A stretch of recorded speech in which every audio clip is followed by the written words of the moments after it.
దించునుగాక. మరి నన్ను ప్రేమతో ఆహ్వానించి వర్తమానం అందించడానికి ఆహ్వానించినటువంటి సేవకులు సాయి గారిని బట్టి, పాస్టర్ గారిని బట్టి నేను దేవుని స్తుతిస్తూ ఉన్నాను. మరి మీ సేవకులు ఎప్పుడు కోపం చూడలేదు, మరి నేను ఎప్పుడు నవ్వుతూ ఉంటారు. నేనేం తక్కువ కాదని పాస్టర్ గారు కూడా నవ్వుతూ ఉంటారు. దేవుని స్తోత్రం. మరి ఆ నవ్వు చాలా మంచిది. ప్రతి కంపెనీల్లోనూ ప్రతి ఆర్గనైజేషన్లోనూ ముందు నవ్వి వాళ్ళనే పెడతారు. హాస్పిటల్లో కూడా ఏదంటే ఫస్ట్ మెడిసిన్ అది. అదేవిధంగా మరి చక్కగా ప్రేమతో మరి విశ్వాసులను వారు ఆహ్వానించి వారు చూపుతున్న ప్రేమను బట్టి దేవుని స్తోత్రాలు. దేవుడు వారిని ఎన్నుకొని మరి ఇంత ఘనమైన పరిచర్య జరిపిస్తున్నందుకు దేవుని స్తుతిస్తూ ఉన్నాను. పాస్టర్ గారిని వారిద్దరు బిడ్డలని దేవుడు దీవించి ఈ సంఘాన్ని దేవుడు వర్ధిల్లింప చేయనుగాక. అదేవిధంగా మా ప్రియ తమ్ముడు బంధువులు టోనీ గారిని బట్టి వందనాలు. మరి తమ్ముడు అక్కడ విద్యను అభ్యసించడానికి ప్రభు కృప చూపించాడు. మంచి ఉద్యోగం, భార్య, బిడ్డలు, ఆయన కూడా పరిచర్య చేస్తూ ఉన్నారు. తమ్ముడిని బట్టి దేవుని స్తుతిస్తూ ఉన్నాను. దేవుడు వారిని ఇంకా వాడుకునుగాక. దేవుని తమ్ముడు స్టీఫెన్ డానియల్ అంటారు, కానీ నాకు బాబ్జీ గారు అంటమే ఎక్కువ అలవాటు. ఏమనుకోకండి. నేను రాకముందు బాబ్జీ గారు తెలుసా అని అడిగారు ఎప్పుడో సంగతి. నాకు తెలీదు ఎవరంటే, మంచి నమ్మకస్తుడు అని అన్నారు. కాబట్టి తమ్ముడు నమ్మకస్తుడిగా మరి ముందుకు సాగిపోతున్నందుకు తమ్ముడిని బట్టి దేవుని స్తుతిస్తాను. దేవుని స్తోత్రం. అందరికంటే మన దేవుడు మంచోడు కదా, మీరు ఇంకా మంచోడు. దేవుని స్తోత్రం. అయ్యగారు నా చెవిలో చెప్పారు, సమయం మనం దుబాయ్లో ఉన్న వాళ్ళమే కనుక వర్తమానంలోకి వెళ్ళి తొందరగా ముగించుకుందాం. ఆసాపు రాసిన కీర్తన 80వ కీర్తన. ఆసాపు రాసిన కీర్తన 80. ఒక్కలే చదవండి. 14వ వచనము 15వ వచనం. సైన్యములకు అధిపతి వగు దేవా, ఆకాశములో నుండి మరలా చూడుము, ఈ ద్రాక్షావల్లిని దృష్టించుము. నీ కుడి చేయి నాటిన మొక్కను కాయము, నీ కొర్రకు నువ్వు ఏర్పరచుకొనిన కొమ్మను కాయ. పరిశుద్ధుడా, నీకు వందనాలు. నీ వాక్యం మమ్మల్ని జీవింపజేస్తుంది, నీ వాక్యం మమ్మల్ని బలపరుస్తుంది కనుక నీ జీవము గల వాక్కు చేత నాతో మాతో మాట్లాడి ఆశీర్వదించి పంపించమని యేసునామమున ప్రార్థించి అడిగి వేడుకుంటున్నాను తండ్రి. మనందరికీ కీర్తనలు సుపరిచితం. కీర్తనలు అనేక మంది భక్తులు పరిశుద్ధాత్మ ప్రేరేపణ చేత వ్రాశారు.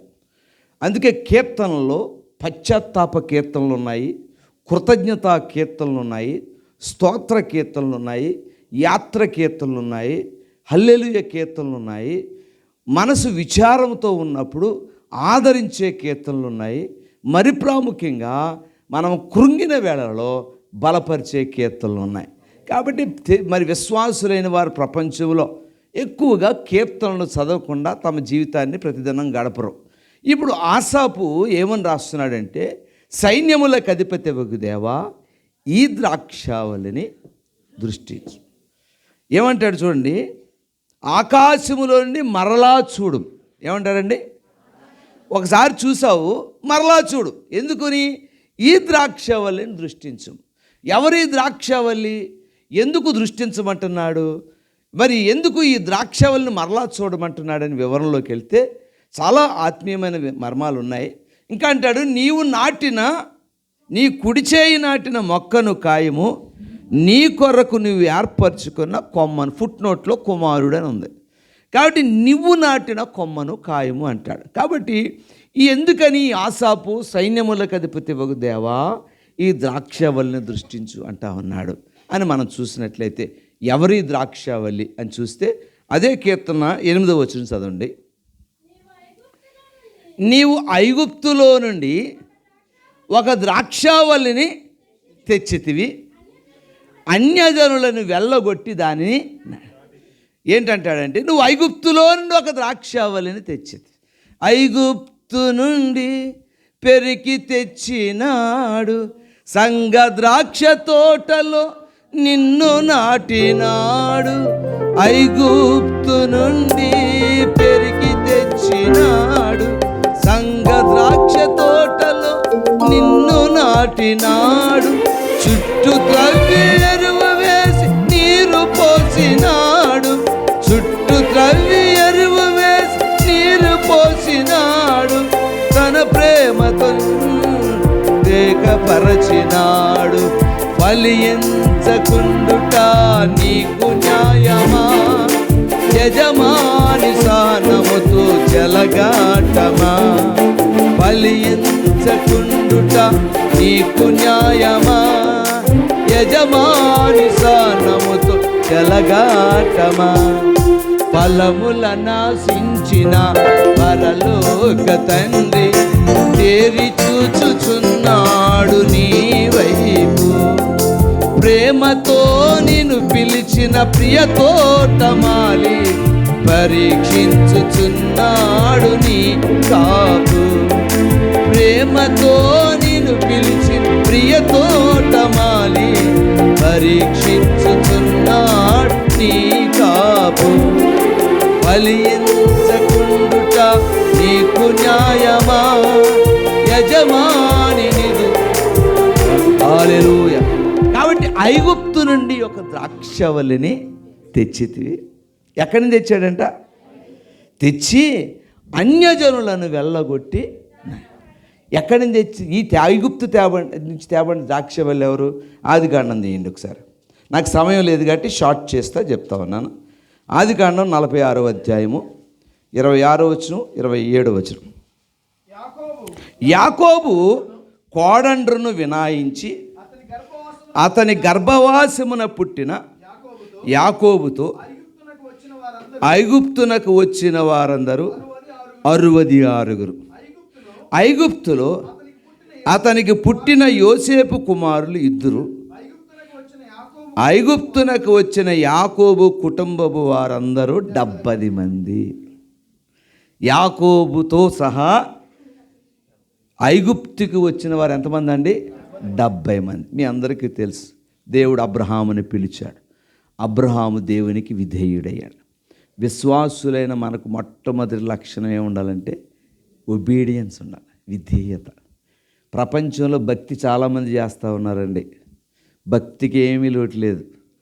మన క్రైస్తవులే కాదు, ఇతర మతస్థులు కూడా చాలా భక్తి చేస్తారు. ఒక దొంగ ఉన్నాడు అనుకోండి, ఒక రౌడీ షీటర్ ఉన్నాడు అనుకోండి, వెళ్తూ ఉంటే టెంపుల్ వచ్చిందనుకోండి, చెప్పులు దండం పెట్టుకుంటాడు, ఆడి పైన ఆడి చేసుకుంటాడు. గుడి వచ్చిందనుకోండి, ఆడి అక్కడ చెప్పులు తీసి యేసుప్రభు సిలువ వేసుకుంటాడు, ఆడి పైన ఆడి చేస్తాడు. మసీదు వచ్చిందనుకోండి. కాబట్టి భక్తి ఉంది, భక్తి ఒకటే సరిపాలి, దైవ భయం కావాలి. దైవ భయము లేని భక్తి మనలను పరిశుద్ధతలోనికి, పవిత్రతలోనికి, పరిపూర్ణతలోనికి నడిపించదు. చూడండి, మేము సేవకులము, మీరు కూడా దుబాయ్లో ఉన్నారు కదా, ఎంతోమందిని చూస్తాం. మందిరంలో చూస్తే ఎంత భక్తో, అబ్బా వీళ్ళంత భక్తి వాళ్ళు లేరు. అబుదాబిలో నేను ఉద్యోగం చేసేటప్పుడు ఒక ఆవిడ ఉండేది, మీకు ఇలాగ చాలా ఫస్ట్ చదివేసేది బైబిల్, చాలా ఇత్తేది కాదు. నేను అనుకున్నాను విజిట్లో వచ్చిన కొత్త, అయ్యి బాబాయ్ ఆవిడ అంత భక్తి పర్లేదు అనుకున్నాను. ఓసారి అరబ్ బోర్డు మీద గొడవకి వెళ్ళిపోయింది. అరబ్ బోర్డు మీద బూతులు తిట్టే అంత ఏం మాట్లాడుతుందని అడిగాను తర్వాత పక్కోళ్ళు. మరేంటి మరి ఆ భక్తి? ఏం భక్తి అది? ఆ భక్తి తనకు ఏదో నటిస్తుంది తప్ప ఆ భక్తి తన పరలోకానికి చేర్చు. కాబట్టి దైవ భయము చాలా.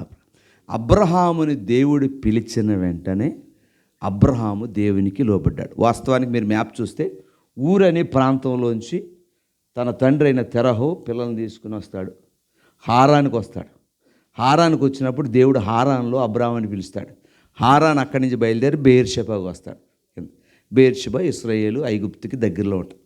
బెయేర్షెబాలో కరువు వచ్చిందని ఐగుప్తులోనికి వెళ్తారు. ఇది ఈ ఐగుప్తుకి ఎవరు వెళ్ళబడ్డారు? దానికంటే ముందు యోసేపు అమ్మివేయబడ్డాడు. మీ అందరికీ తెలుసు. అమ్మివేయబడిన తర్వాత యోసేపుకి ఐగుప్తులో అనేకమైన కష్టాలు పడ్డాడు. యోసేపు ఐగుప్తులో అమ్మివేయబడినప్పుడు అతని వయసు 17 సంవత్సరాలు. యవనస్తులైన వారు జ్ఞాపకం పెట్టుకోవాలి, 17 సంవత్సరాలు.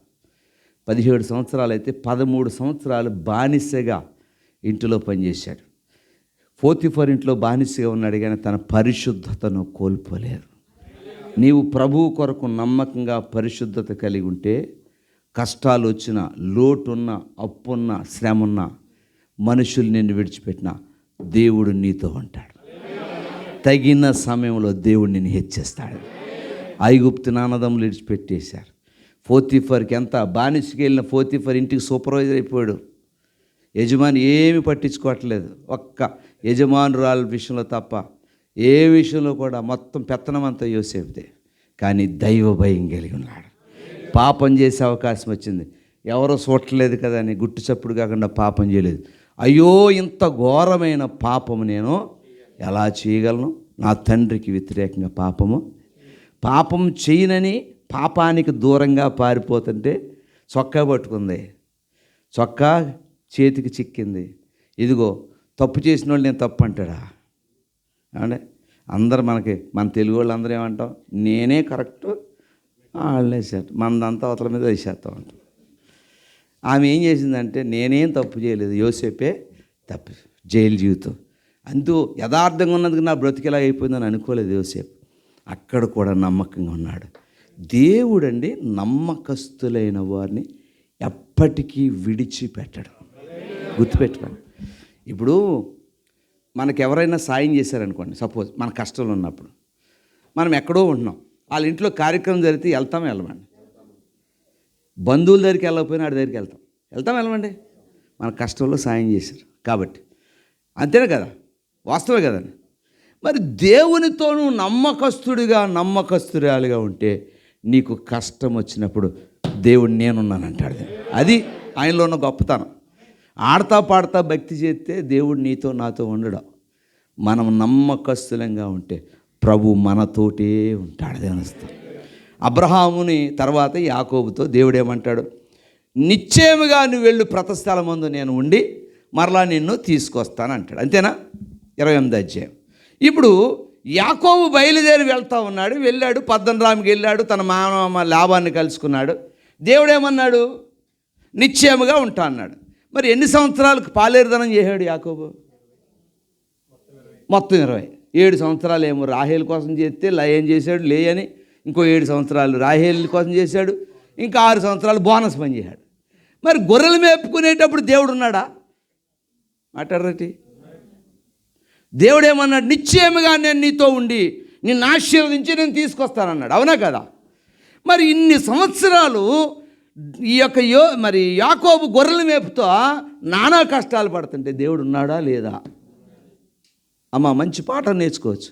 నువ్వు ఎన్నో కాలం అయి ఉండొచ్చు, ఇక్కడ నువ్వు ఎన్నో కష్టాలు అనిపించవచ్చు. ప్రభు కొరకు నమ్మకం యథార్థంగా ఉన్నావు. అందరూ వాళ్ళు బాగున్నారు, వీళ్ళు బాగున్నారు, నా పరిస్థితి ఏంటో నువ్వు అనుకుంటున్నావేమో. తగిన సమయంలో దేవుడు నిన్ను హెచ్చిస్తాడు. 21వ సంవత్సరంలో యాకోబు ఆస్తులతో తిరిగి వచ్చాడు. అదే ఆయన గొప్పతనం. ఆయన గొప్పతనం ఏంటంటే పెంట కుప్పల మీద నుంచి దీనులను పైకి. సరే, ఇలా ఉంది, సమయం అయిపోతుంది కాబట్టి ఆ తర్వాత యోసేపు వెళ్ళాడు. యోసేపు కరువు వచ్చింది. కరువు వచ్చిన తర్వాత ఇశ్రాయేలు మొత్తం అందరూ కలిసి ఏం చేశారండి? ఐగుప్తుకి వెళ్ళారు. తర్వాత ఫరో రోజు చనిపోయాడు, యోసేపు చనిపోయాడు. తర్వాత వాళ్ళు ఎంతమంది అయ్యారు? ఇంచుమించుగా 30 లక్షల మంది అయ్యారు. దేవుడు మోషేని అనుకొని, కాగా రమ్ము, నా ప్రజలైన ఇశ్రాయేలు బాధలు నేను చూస్తాను, వారి దుఃఖాలు నాకు తెలిసే ఉన్నాయి, వారి కష్టాలు నేను ఎరిగాను వాని దేవుడు జ్ఞాపకం చేసుకుని మోషేని ఎన్నుకొని ఇశ్రాయేలును పాలు తేళ్లు ప్రపంచం తీసుకురావడానికి అనేకమైన అద్భుతాలు చేసి తీసుకొచ్చి ఏం చేశాడంటే, అక్కడ రాయబడినమాట, నువ్వు ఐగుప్తు నుండి ఒక ద్రాక్షావళిని తెచ్చితివి, అన్యజనులను వెళ్ళగొట్టి దాన్ని నాటి. అన్యజనులు ఎవరంటే హివ్వీలు, పెరిజీలు, యెబూసీలు అని గొప్ప 7 రాజుల్ని వెళ్ళగొట్టి ఇప్పుడు ఏం చేశాడంటే, ఆయన ఐగుప్తులో తెవడిన ద్రాక్షావళిని ఎక్కడ నాటాడు? పాలు తేలు ప్రపంచ దేశంలో నాటాడు. ఆయన నాటడానికి ఏం చేశాడు అని చూస్తే యెషయా గ్రంథం 5వ అధ్యాయం తీయండి ఎవరైనా. యెషయా గ్రంథం 5వ అధ్యాయం చదవండి. నా ప్రియుని గూర్చి పాడేదను వినుడి, అతని ద్రాక్ష తోటని బట్టి సత్తువ భూమి గల కొండ మీద నా ప్రియునికి ఒక ద్రాక్ష తోట ఉండెను. ఆయన దాన్ని బాగుగా త్రవ్వి రాళ్ళని ఏరి అందులో శ్రేష్టమైన ద్రాక్ష తీగలను నాటించాను. ఈ మాట నా ప్రియునికి ఒక ద్రాక్ష తోట ఉంది. ఆ ద్రాక్ష తోటను గురించి చెప్తాను వినండి. సత్తువ భూమి గల కొండ మీద అది సత్తువ గల భూమి అంటే చాలా ఆరోగ్యకరమైన మంచి ఫెర్టిలైజర్ దొరికే మంచి ఫలించే మంచి భూమి ఉంది. దానిలో ఏం చేశాడంటే దాన్ని బాగుగా తవ్వాడు, ద్రాక్షతో తవ్వి దానిలో ఉన్న రాళ్లను ఏరిపారేసి ఇప్పుడు ఏం చేశాడు, ఐగుప్తు నుంచి తేబడిన ఏ ద్రాక్షవల్లి ఇది, శ్రేష్టమైన ద్రాక్షవల్లిని నాటాడు. నాటిన తర్వాత మరి దానికి వాటర్ కావాలి కాబట్టి దాని మధ్య బురుజు ఒకటి, వాటర్ ట్యాంక్ ఒకటి చేయించి ద్రాక్ష తొట్టిని తొలిపించాడు. ఇప్పుడు అన్నీ చేశాడు, వ్యవసాయకుడు ఉన్నాడు, మరి తోటను బాగు చేశాడు, రాళ్లను తీసివేశాడు, దానికి వాటరింగ్ కోసం ట్యాంక్ పెట్టాడు. ఇది ఇప్పుడు ఏమవ్వాలి, ఇది సీజన్లో దాని సీజన్లో అది ఫలించాలి, అంతేనా? ఏ ద్రాక్షవల్లి ఫలించాలి, శ్రేష్టమైన, మర్చిపోవద్దు, శ్రేష్టమైన ద్రాక్షవల్లి తీగలను ఫలించాలి. తర్వాత ద్రాక్ష పండ్లు ఫలింపవలనని ఎదురు చూచుచున్నారు కానీ అది కారు ద్రాక్షలు కాచ. ఏం ద్రాక్ష చెట్టేశాడు ఇక్కడ, మరి ఏం ద్రాక్ష ఫలాలు ఫలించాలి? బెండకాయ ఎత్తే ఏం రావాలి, బెండకాయ కదా. బీరకాయ ఎత్తే బీరకాయ, అంతేనా? మరి బీరకాయ ఎత్తే కాకరకాయ వస్తుందా? మరి శ్రేష్టమైన ద్రాక్ష వల్ల వేస్తే మరి శ్రేష్టమైన ద్రాక్ష ఫలాలు ఫలించాలి, కానీ కారు ద్రాక్షలు కాసింది. ఇంకా ప్రభు చెప్తున్న మాట చదవండి. కావున యెరూషలేము నివాసులారా, యోదావారులారా, నా ద్రాక్ష తోట విషయము నాకు న్యాయము తీర్చవలనని మిమ్మల్ని వేడుకొనుచున్నాను. నేను నా ద్రాక్ష తోటకు చేసిన దానికంటే మరేమి దానికి చేయగలను?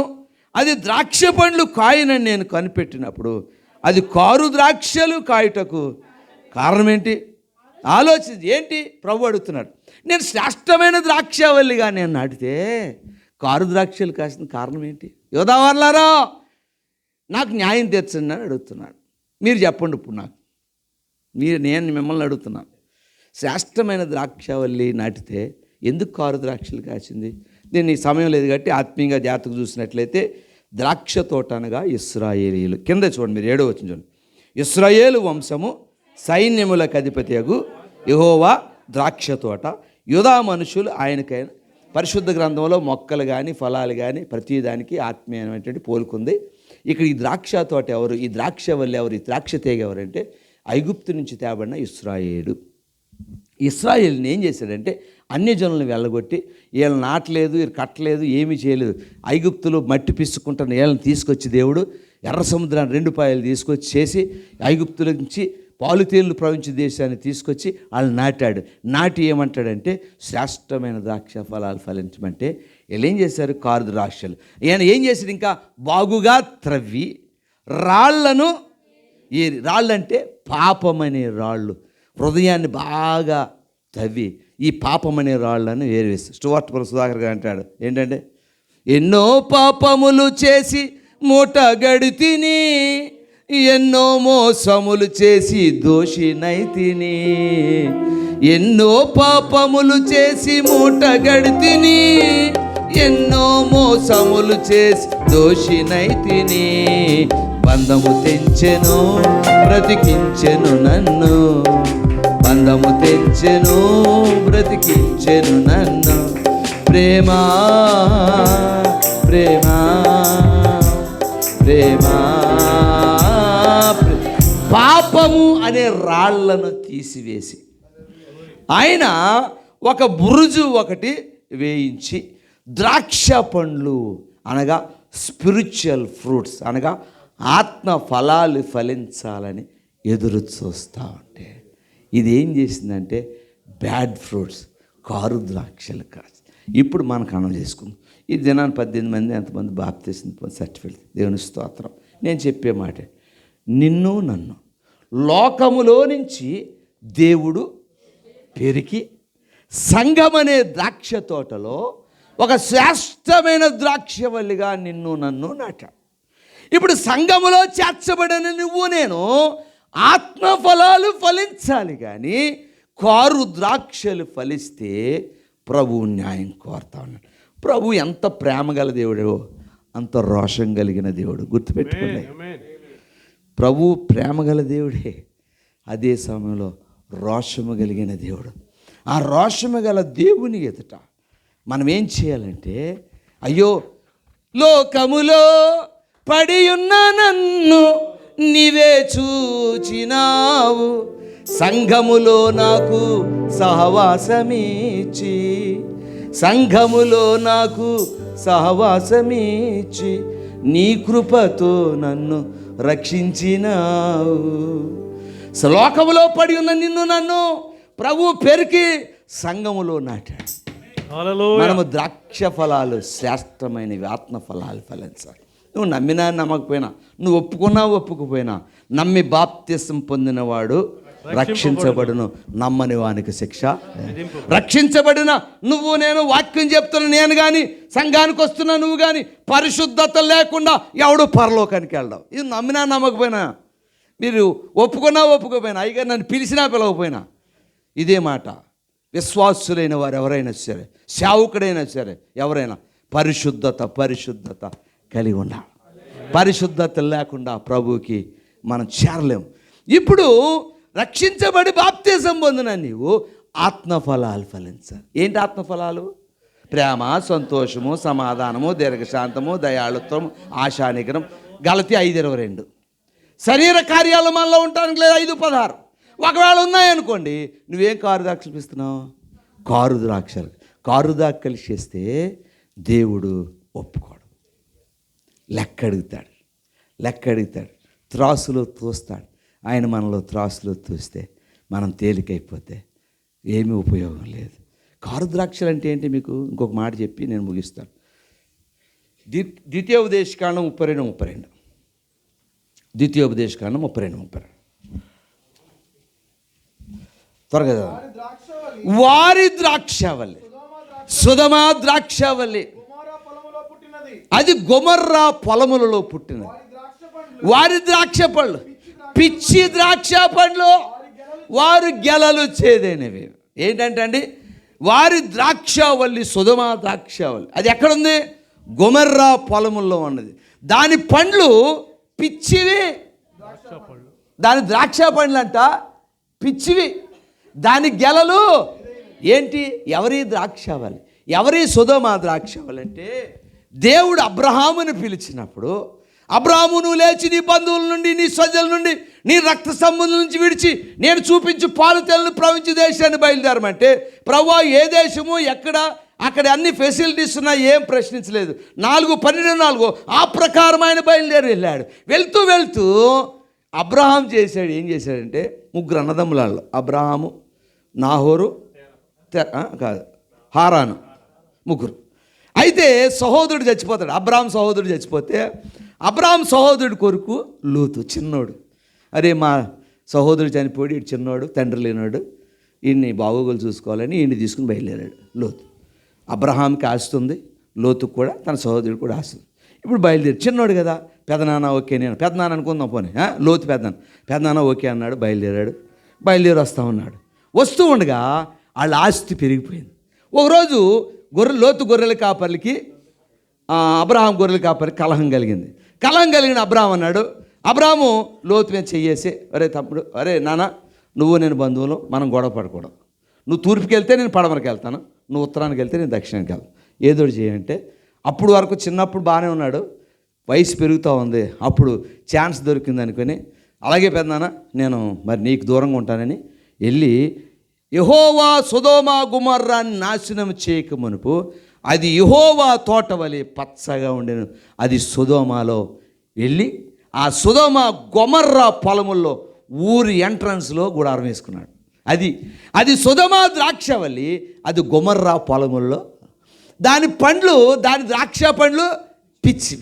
ఇదిగో సొదొమ గొమొర్రాని గురించినటువంటి భయంకరమైన పాపం దేవుని దగ్గరికి వెళ్ళినప్పుడు దేవుడు దిగి వచ్చిన తర్వాత, ఇదిగో ఈ పట్టణాన్ని నాశనం చేస్తున్నాను, మీరు బయలుదేరమంటే లోతు తడువు చేస్తాడు. దేవుడు కనికరించి వారిని తీసుకెళ్తాడు. వెనక్కి తిరగొద్దు అన్నాడు.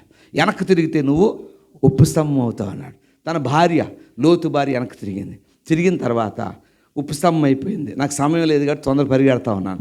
ఉప్పు స్తంభం అయిన తర్వాత ఇప్పుడు ఎవరున్నారు? లోతు